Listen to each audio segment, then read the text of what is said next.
তো hey guys, আসসালামু আলাইকুম। সবাই কেমন আছেন?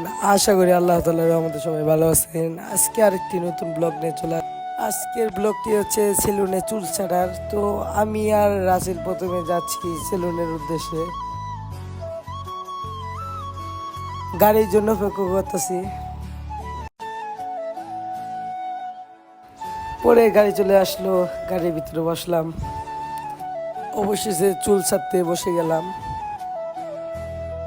চুল কাটা শেষ, এখন কেমন লাগতেছে সবাই কমেন্টে জানাবেন।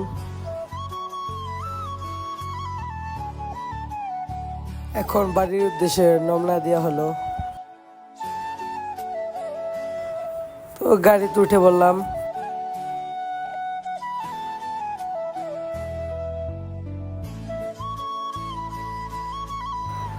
আজকে ব্লগটি এ পর্যন্ত। সবাই ভালো থাকবেন। আল্লাহ হাফেজ।